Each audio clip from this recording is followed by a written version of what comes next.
Amaran media அன்பு நேயர்களுக்கு இனிய காலை வணக்கம். முதலாவதாக குவைத்தோட தினார் ரேட்டை பார்த்துடலாம். ஒரு தினார் இந்தியாவின் மதிப்பு 280 ரூபாயாகவும், ஒரு தினார் இலங்கையின் மதிப்பு 972 ரூபாயாகவும் உள்ளது. இது அல்முல்லா எக்ஸ்சேஞ்சோட ஆன்லைன் ரேட் ஆகும். அடுத்தபடியாக குவைத்தோட தங்க விலையை பார்த்துடலாம். 1 கிராம் 24 கேரட் தூய தங்கத்தின் விலை 34 தினார் 78 ஃபில்ஸ் ஆகவும், 1 கிராம் 22 கேரட் தூய தங்கத்தின் விலை 31 தினார் 250 ஃபில்ஸ் ஆகவும், 1 கிராம் 21 கேரட் தூய தங்கத்தின் விலை 29 தினார் 818 ஃபில்ஸ் ஆகவும், 1 கிராம் 18 கேரட் தூய தங்கத்தின் விலை 25 தினார் 559 ஃபில்ஸ் ஆகவும் உள்ளது. வாங்க இப்போ வீடியோக்குள்ளே போகலாம். அதுக்கு முன்னாடி நம்ம சேனலை சப்ஸ்கிரைப் பண்ணாதவங்க சப்ஸ்கிரைப் பண்ணிடுங்க. பக்கத்தில் இருக்க பெல் ஐக்கானை கிளிக் பண்ணிடுங்க. அப்போ தான் நம்ம போடக்கூடிய ஒவ்வொரு வீடியோக்கும் உங்களுக்கு நோட்டிஃபிகேஷன் வரும். இப்போ வாங்க வீடியோக்குள்ளே போகலாம். அடுத்தபடியாக உயர்கல்வி, அதாவது ஹையர் எஜுகேஷன் தொடர்புடைய அதிகாரிகளுடன் தொடர்ச்சியான ஒருங்கிணைப்பு மூலம் பிராந்தியத்தில் ஏற்படும் முன்னேற்றங்களை நாங்கள் கண்காணித்து வருகிறோம். அவசரகால திட்டங்களை செயல்படுத்துதல், தயார் நிலை அளவை அதிகரித்தல் மற்றும் மாணவர்கள் மற்றும் கற்பித்தல் மற்றும் நிர்வாக ஊழியர்களின் பாதுகாப்பை உறுதி செய்வதற்காக நடவடிக்கை எடுத்தல். அங்கீகரிக்கப்பட்ட படிப்பு திட்டங்களின்படி கோடைக்கால செமஸ்டரை நாளை தொடங்குகிறது. அடுத்தபடியாக குவைத்தில் மாநில அதிகாரிகள் அடிப்படை சேவைகள் மற்றும் தேவைகளை வழங்கி வருவதற்காக உச்ச பாதுகாப்பு கவுன்சில் தெரிவித்துள்ளது. சம்பந்தப்பட்ட அதிகாரிகள் பொது தேவைகளையும் பாதுகாப்பு மற்றும் ஸ்திரத்தன்மையை பாதுகாக்க தேவையான அனைத்து தேவைகளையும் உறுதி செய்ய வல்லவர்கள் என்ற உச்ச பாதுகாப்பு கவுன்சில் வலியுறுத்தியுள்ளது. சனிக்கிழமை பயான் அரண்மனையில் நடைபெற்ற கவுன்சில் கூட்டத்தில் சமீபத்திய பிராந்திய முன்னேற்றங்கள் குறித்து விவாதிக்கப்பட்டதாக தெரிவிக்கப்பட்டுள்ளது. அடுத்தபடியாக ஒரு சிங்கம் சூப்பர் மார்க்கெட்டுக்குள்ளே அதுக்கு தேவையான உணவை சிங்கமே சாப்பிடுவது போல ஒரு காணொலி இணையத்தில் வைரலாக இருந்துச்சு. இப்போ முன்னாடி வரக்கூடிய வீடியோ பாருங்கள், உங்களுக்கே தெரியும்.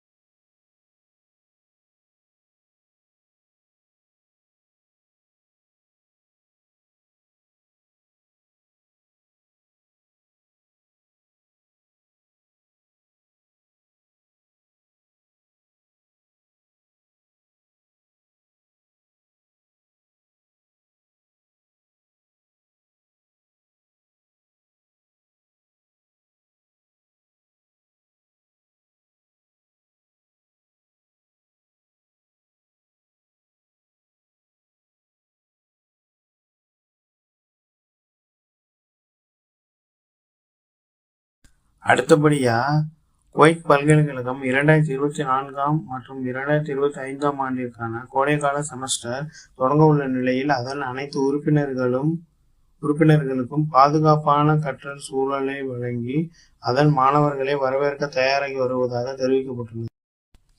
அடுத்தபடியாக ஒரு சிங்கம் சூப்பர் மார்க்கெட்டுக்குள்ளே அதுக்கு தேவையான உணவை சிங்கமே சாப்பிடுவது போல ஒரு காணொலி இணையத்தில் வைரலாக இருந்துச்சு. இப்போ முன்னாடி வரக்கூடிய வீடியோ பாருங்கள், உங்களுக்கே தெரியும்.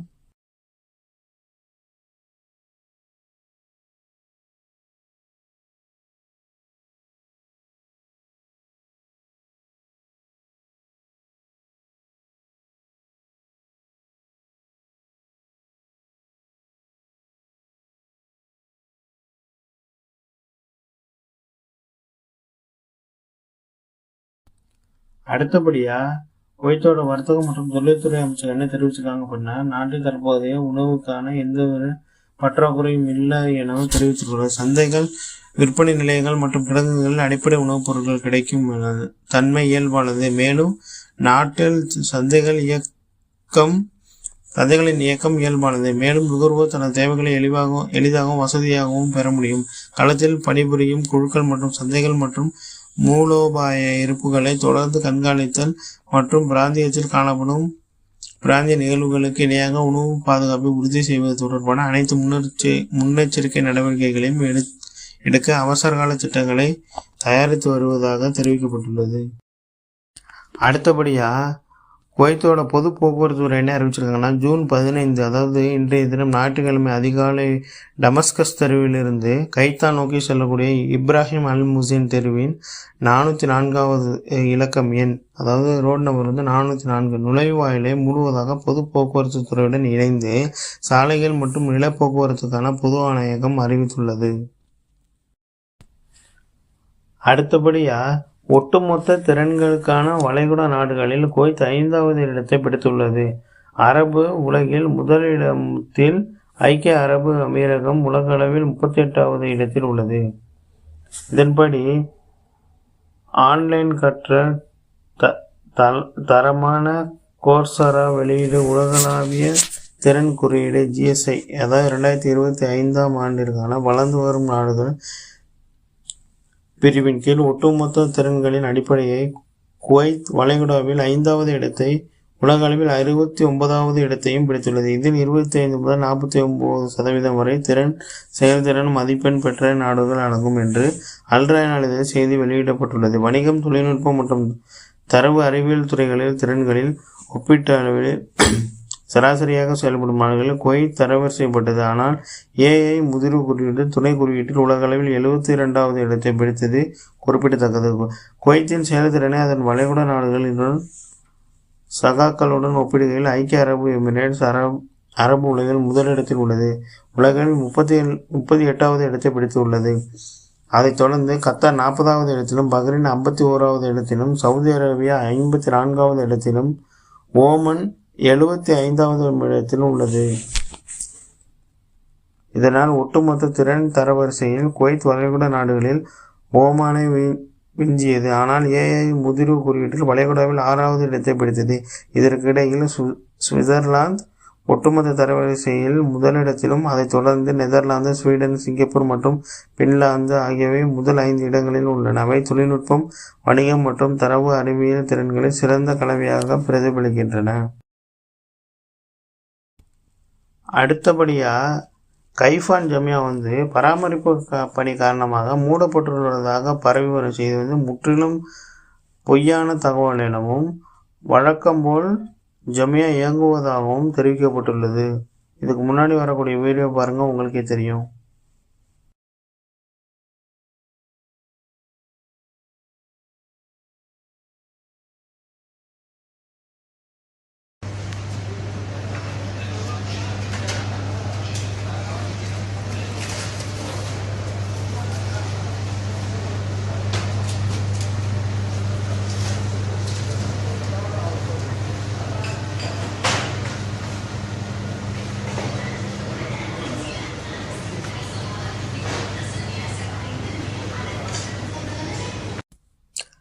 அடுத்தபடியாக அரதியா தொழில்துறை பகுதி மற்றும் சால்மியாவில் போதைப் பொருள் தொடர்பான 2 நபர்களை கைது செய்துள்ளதாக தெரிவிக்கப்பட்டுள்ளது. இதன்படி நேற்று இரவு பர்வானியா பாதுகாப்பு இயக்குநரகத்தின் காப்பு ரோந்து பிரிவினர் அரதியா தொழில்துறை பகுதியில் போதைப் பொருள் குடித்துவிட்டு வாகனம் ஓட்டியதற்காகவும் போதைப் பொருள் வைத்திருந்ததற்காகவும் வெளிநாட்டினரை பிடித்தனர். அவரை போதைப் பொருள் கட்டுப்பாட்டுக்கான பொதுத்துறைக்கு பரிந்துரைத்துள்ளனர். அடுத்தபடியாக குவைத் சமூகத்தில் பரவி வரும் போதைப் பொருட்கள் துஷ்பிரயோகம் கவலைக்கு முக்கிய காரணம். இதன்படி போதைப் பொருட்கள் விற்பனையாளர்கள் மற்றும் பயனாளர்களை துரத்துவதற்கான உள் முயற்சிகள் நடந்து கொண்டிருந்தாலும், ஏப்ரல் மாதத்தில் போதைப் பொருள் மற்றும் மனநோய்க்கு ஆளான பொருள் விற்பனையாளர்களை மரண தண்டனை விதிக்கும் சட்ட திருத்தங்கள் அறிமுகப்படுத்தப்பட்ட போதிலும், இந்த ஆண்டின் முதல் காலாண்டில் பொது வழக்கறிஞர்கள் வெளியிட்ட புள்ளி விவரங்கள் குவைத் சமூகத்தில் போதைப் பொருளின் பரவலை வெளிப்படுத்துகின்றன. ஜனவரி முதல் ஏப்ரல் வரையிலான குழந்தைகளுக்கு எதிரான புகார்களின் எண்ணிக்கை ஒரு நாளைக்கு 2 புகார்கள் என விகிதத்தை 265 எட்டியுள்ளதாக செய்தித்தாள்களில் செய்திகள் வெளியிடப்பட்டுள்ளன. அடுத்ததாக இஸ்லாமிய கல்வியில் வெளிநாட்டினரை மாற்ற இஸ்லாமிய விவகார அமைச்சகம் நடவடிக்கை எடுக்கிறது. 83 ஆசிரியர்களை பணி நீக்கம் செய்ததாக அவுகாப் தெரிவித்துள்ளது. இதன்படி தேசிய மாற்று செயல்முறையின் ஒரு பகுதியாகவும் இஸ்லாமிய விவகார அமைச்சகத்தில் குவைத் மயமாக்கல் திட்டத்தை செயல்படுத்துவதிலும் அவுகாப் மற்றும் இஸ்லாமிய விவகார அமைச்சகம் டாக்டர் முகமது அல் வாஸ்மியின் உத்தரவுகளின் அடிப்படையில் இஸ்லாமிய ஆய்வுகள் துறையில் உள்ள சில வெளிநாட்டு ஆசிரியர்களுக்கு 3 மாதங்களுக்குள் அவர்களின் சேவைகள் நிறுத்தப்படுவது குறித்து அமைச்சகம் அறிவித்ததாக அதிகாரப்பூர்வ ஆதாரத்தை மேற்கோள் காட்டி அல்ராய் நாளிதழ் செய்தி வெளியிடப்பட்டுள்ளது. அதன் அடுத்த கல்வியாண்டின் தொடக்கத்தில் அதன் மனிதவள தேவைகளை தீர்மானித்த பிறகு குடிமக்கள் அமைச்சகத்தின் கற்பித்தல் ஊழியர்களில் சேர வாய்ப்பளிப்பதே இந்த நடவடிக்கைகளின் நோக்கமாகும் என வட்டாரத்தில் சுட்டிக்காட்டப்பட்டுள்ளது. அடுத்தபடியாக அரதியா தொழில்துறை பகுதி மற்றும் சால்மியாவில் போதைப் பொருள் தொடர்பான 2 நபர்களை கைது செய்துள்ளதாக தெரிவிக்கப்பட்டுள்ளது. இதன்படி நேற்று இரவு பர்வானியா பாதுகாப்பு இயக்குநரகத்தின் காப்பு ரோந்து பிரிவினர் அரதியா தொழில்துறை பகுதியில் போதைப் பொருள் குடித்துவிட்டு வாகனம் ஓட்டியதற்காகவும் போதைப் பொருள் வைத்திருந்ததற்காகவும் வெளிநாட்டு நபரை பிடித்தனர். அவரை போதைப் பொருள் கட்டுப்பாட்டுக்கான பொதுத்துறைக்கு பரிந்துரைத்துள்ளனர்.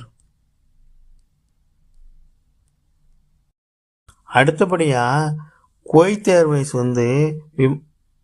இன்று சனிக்கிழமை அதாவது 14/6/2025 ரத்து செய்யப்பட்ட அம்மான் விமான எண் KU 563 அதன் கீழ் 4 இன் பயண நேரத்தை மறுசீரமைப்பதாக அறிவித்துள்ளது.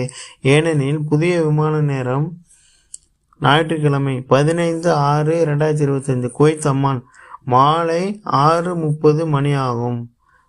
அடுத்ததாக 10 மணி ஓமன் டு குவைத். இந்த விமானத்தில் முன்பதிவு செய்த விமானிகள் திட்டமிட்டபடி புறப்படும் நேரத்திற்கு 3 மணி நேரத்துக்கு முன்னதாக விமான நிலையத்துக்கு வர வேண்டும் எனவும், ஏனெனில் புதிய முன்னேற்றங்கள் இருந்தால் குவைத் ஏர்வேஸின் அதிகாரப்பூர்வ சேனல்கள் மூலம் அறிவிக்கப்படும் எனவும் தெரிவிக்கப்பட்டுள்ளது.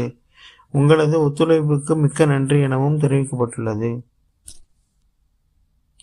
அடுத்தபடியாக பார்த்தோம் அப்படின்னா உங்களுக்கு குவைத் ஏர்வேஸ் பைரூட்டுக்கு செல்லும் மற்றும் புறப்படும் விமான எண் KU 503 அதன் கீழ் 4 இன் அட்டவணையை மறுசீரமைப்பதாக அறிவித்துள்ளது.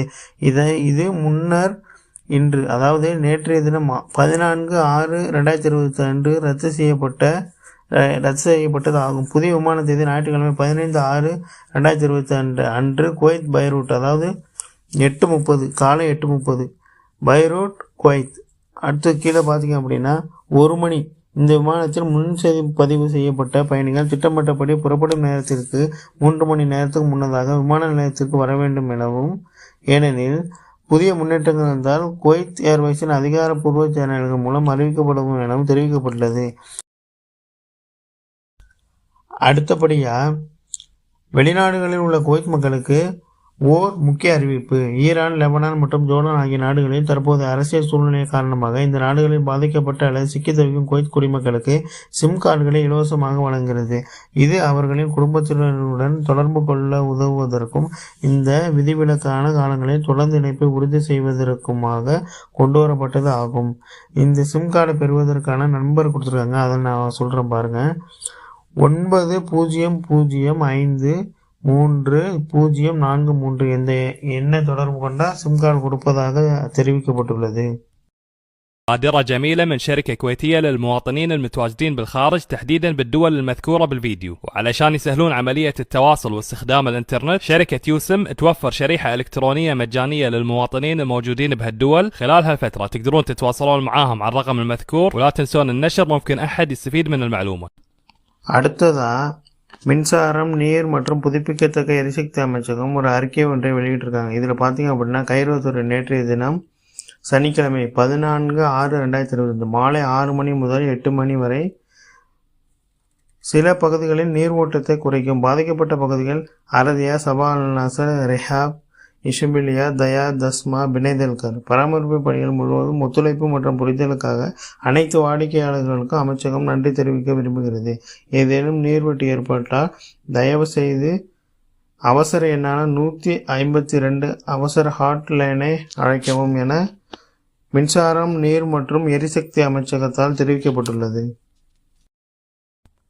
அடுத்தபடியாக குவைத்தோட வானிலை மையம் என்ன அறிவிச்சிருக்காங்க அப்படின்னா, ராபியா, ஜஹரா மற்றும் அப்தலியில் நேற்றைய தினம் 51 டிகிரி செல்சியஸ் வரை வெப்பநிலை காணப்பட்டதாகவும், இது எதிர்வரும் திங்கட்கிழமை வரை கடுமையான வெப்ப அலை தொடரும் எனவும், தூசி மற்றும் அனல் காற்று வீசும் எனவும் எதிர்பார்க்கப்படுகிறதாக தெரிவிக்கப்பட்டுள்ளது.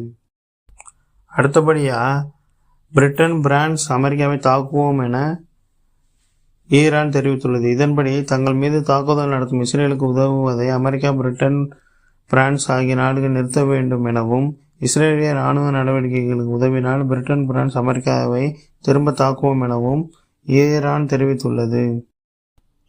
அடுத்ததா ஈரான் மீதான இஸ்ரேலிய தாக்குதல்களை கண்டித்து அமெரிக்க ஜனாதிபதி டொனால்ட் ட்ரம்புடன் தொலைபேசியில் தொடர்பு கொண்டு ரஷ்ய அதிபரான புதின் தனது கண்டனத்தை தெரிவித்ததாக தெரிவிக்கப்பட்டுள்ளது.